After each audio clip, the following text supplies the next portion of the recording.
Tensions are high in South Africa, so it's okay if you're feeling scared, sad, and a lot more in between. But as always, we are here to bring you a solid analysis of the week that was. Plus, South Africans who are making us proud on the international stage, Botswana's latest shiny find, and so much more. So let's dive into the weekly news update brought to you by Verashni Pillay and the explain.co.za team. First up is our take. Dark days can give way to light. It's been an impossibly difficult few days for South Africa. We, like many of you, are grappling with the complex feelings. We're sad, uneasy, and struggling to hold on to hope.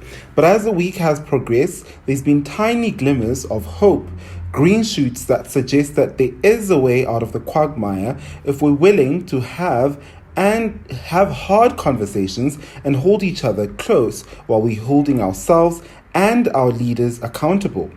We know we can do this. South Africans, even when we're enraged and in pain, have a hidden compartment in their heart. It's called passion, and it burned brighter in some places in the last week than the flames of unrest. In Durban, BBC cameraman Tutuka Zondi captured the horrifying moment when Naledi Manyoni threw her daughter Melokuhle from a burning building and safely into the arms of a crowd that had gathered below to ensure that the toddler was unscathed. Manyoni told the BBC, "All I could do was trust complete strangers." Elsewhere, people banded together to guard shopping centres. Referring to Soweto's Maponya Mall, the South African reported, on Wednesday morning, the shop facility remained unscathed, and the efforts to stop the violence was recognised by locals, as some even arrived with coffee and refreshments for the mall defenders. In such worrying times, scenes like these need to be amplified, because they reflect the true heart of South Africans that we all know and love. Taxi associations emerged as perhaps the most unlikely heroes of the week. The men whose driving often raises temperatures came out in full force to protect businesses and shopping centres from looters. Closed shops mean fewer fares, and that's bad for their bottom line. But their pragmatism likely spared many businesses additional heartache. So, we salute the drivers turned security guards. The likelihood of food and medication shortages has us all worried. Some individuals and organizations have set up collection points for those who need groceries and other essentials. Bank accounts have been set up to help businesses get back on their feet, and in many areas are reportedly helping each other out as much as possible. It would be naive to pretend there's no dark days amid the light. Vigilantism has crept into some communities with racist undertones and overtones, as some black people are reportedly being denied access to their own streets and homes. Panic buying will leave those who can't afford a large pre-payday shopping hanging. Agricultural economist Wandile Sihlobo has assured people that panic buying is simply not necessary. This week has exposed South Africa's fault lines, which are always so close to the surface, given our turbulent history and the growing pains of the past 3 decades. When the smoke clears, and the slow, painful process of rebuilding begins, we must seize the opportunity. Things cannot go back to the way they were before. We need to have tough conversations and push for big, systemic changes. It will be hard, but you know what? We can do this. We can do it together. Up next is the big story. How did we get here? When President Jacob Zuma arrived at Escort Correctional Facility last Thursday, few people believed the story was over. Fewer still, apparently including our intelligence services, more on that a little bit shortly, imagined what was to come. Zuma's supporters were aggrieved at his incarcerations. Protests escalated fast in KwaZulu-Natal, roads were blocked, tracks were set alight, and malls and shops were stripped bare and torched. The conflagration spread to Gauteng.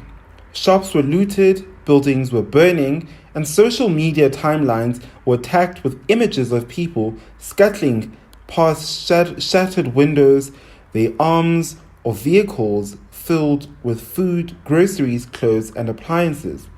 By this afternoon, 72 people had died. It looks like the chaos and opportunism but there were also organized slick operators on the prowl. Electrical and water infrastructure came under attack. News 24 reported yesterday that authorities had identified Thulani Dlomo, former head of the State Security Agency's Rogue Special Operations Unit and very close Zuma ally, as prime suspect in orchestrating the KZN arrest. The Daily Maverick described Dlomo as one of the 12 alleged ringleaders whose political campaign has spiraled out of control of its fire starters. So what are we dealing with? Deliberate insurrection or unplanned uprising? Well, both really. The protests may have started because of Zuma's incarceration, but the chaos spread because of desperation, hunger, and opportunism. Exclusionary systems, a complex history that's never been fully reckoned with years of broken promises, high rates of joblessness, and pervasive hunger are all at play here. That means merely quelling the symptoms, which is looting and destructions, won't do a damn thing to cure our ills. Strong, decisive leadership will be crucial. It is more important now than ever to get out and vote in October if the planned elections continue, so that politicians across the board can be held accountable. A massive push across society for genuine systemic change is long overdue, but cannot be deferred any longer. We can put out the flames, but a fire has been lit, and it will keep burning whether or not Zuma is behind bars. On to our briefs now. First up is a special shout out to journalists. Thank you. As many people fled from areas devastated by violence, journalists headed into the flames. Sure, it's their job. And sure, we're biased, but take it from us. It's not easy to work in the heart of any protest, let alone full-blown riots. However, that's what our colleagues in the industry have done, putting themselves at risk to bring the story into our homes. That comes at an incredibly high cost. SABC reporters came upon dead bodies while reporting. Others had to flee dangerous situations. We were saddened to hear that at least 4 of our community radio stations were badly damaged during the unrest. All this is a reminder that if you needed it, that a free press matters. Having journalists on the ground digging deep to find out what's behind the current situation benefits all of us. We here at explain.co.za are sending thanks and strength to our comrades in the field. Stay safe, everyone. Up next, some disruptions, but vaccine train rolls on. In case you forgot, on Sunday evening, President Cyril Ramaphosa announced that the adjusted level 4 lockdown had been extended for another 14 days until July 25th. Some tweaks mean we can eat at restaurants and sweat out our frustrations at the gym. But other restrictions remain in place. Curfew is still between 9 p.m. and 4 a.m. Alcohol is banned and travel in and out of Gauteng is prohibited. The ongoing unrest has severely disrupted the vaccine program. Several vaccination sites have been closed in KZN and Gauteng, but the country's 35 to 95 age cohort isn't letting that deter them. This group can now register on the government's online vaccination portal. Our team leaders did just that and can take promise that it takes only a minute or two. The vaccination drive kicks off on August the 1st, although Business Insider reported that some sites are already accepting bookings from people who have registered on the government portal. Go get your jab, elderly millennials.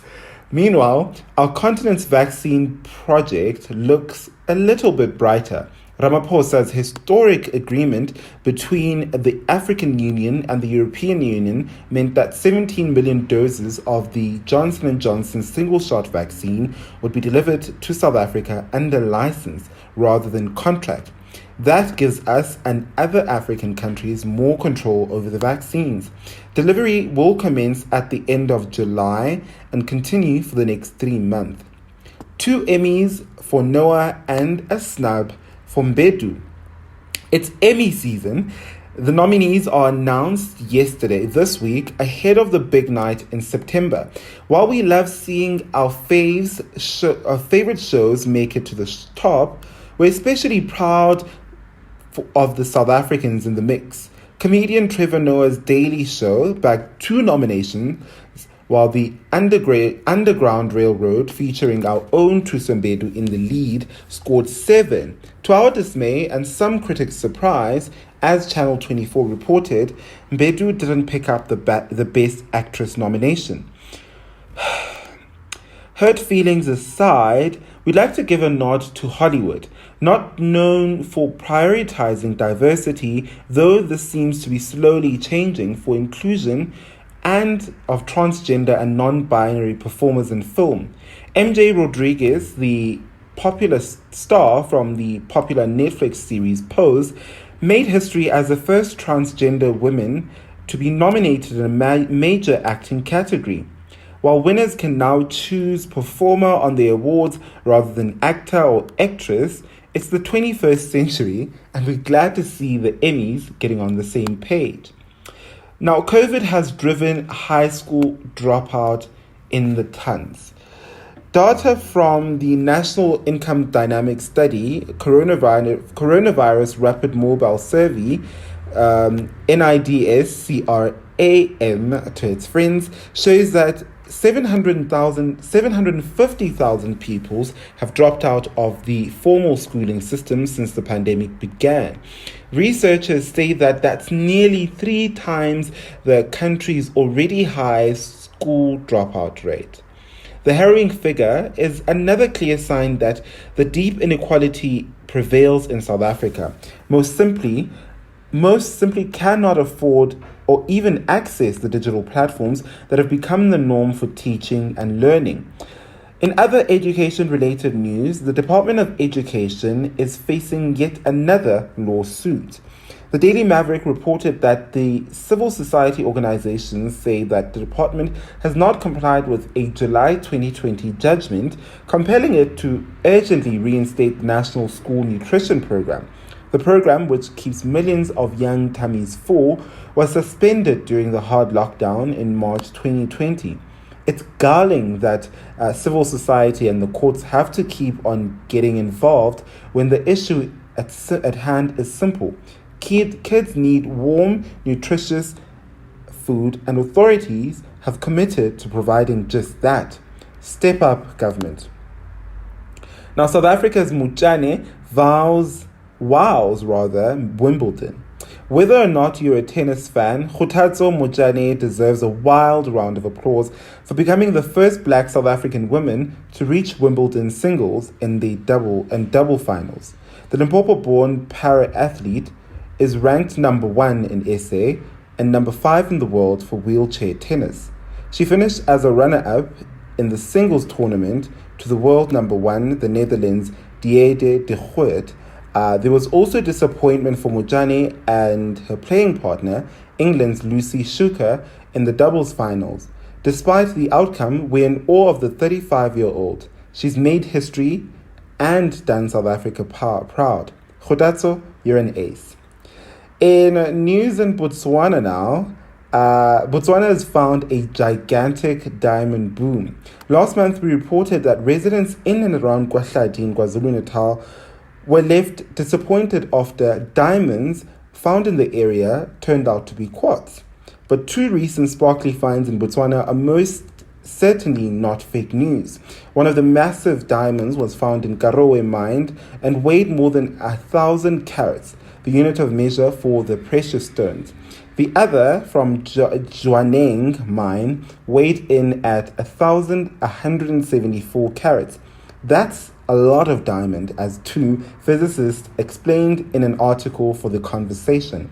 Apparently, one of the two reasons that bigger gems are being found more often is that new technologies helps mines process ore using X-ray technology specifically targeted at mega diamond recovery. It's good news for our neighbors in Botswana, since diamonds make up a fair portion of the country's GDP. So where can we buy some of that X-ray tech for South Africa? In other sporting news, English football reckons with racism. English soccer fans were heartbroken after the national men's team lost to Italy on penalties in Sunday's UEFA European Football Championship, the Euros final. England last won a major trophy in 1966 when they triumphed at the World Cup. Long-suffering Bafana supporters may have felt a little bit of sympathy, but then the racism that's given English football fans a bad name reared its ugly head and simply turned to anger. 3 English players of African and Caribbean descent, Marcus Rashford, Bukayo Saka, and Jadon Sancho, missed penalties, which triggered widespread racist abuse. A mural of Rashford in his hometown, Manchester, was vandalized. However, it's not all bad news. Many of the young players rushed to decorate the mural with hundreds of supportive messages.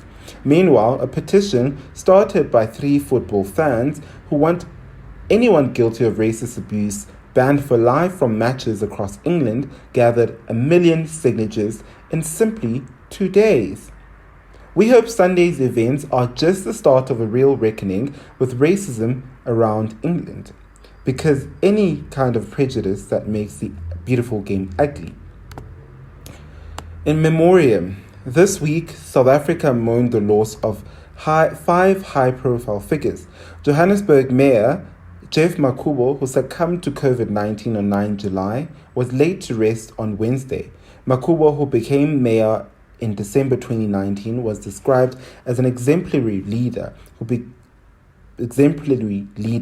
Health and Social Development MMC Eunice Mgcina has been appointed as acting mayor. Dr. Ben Ngubane, former Premier of KwaZulu-Natal, lost his life to COVID-19 at the age of 79. He served as Eskom's board member for 3 years and was also appointed the chairperson of SABC and Land Bank boards. We also paid tribute to Lesego Semenya, award-winning chef and TV personality, who also died of COVID-19 related complications. Lester Chef, as he was known, will be remembered for his warm, inspiring personality. Skeem Sam actress Nokuzola Mlengana passed away at age 59. She was best known for her role as Sis Oma on the popular television show. The cause of her death has not been disclosed. And this morning, it was announced that award-winning musician, songwriter Tshepo Tsola had died, also because of COVID-19 complications. Known as the Village Pope, he will be remembered for songs like Hulukile and Akubutle. May they rest in peace. That's it from us at The Wrap, a product of explain.co.za, simple news for busy people. Remember to share the love, tell your friends to sign up for the updates on our website, www.explain.co.za. Till next time, goodbye from me and the team.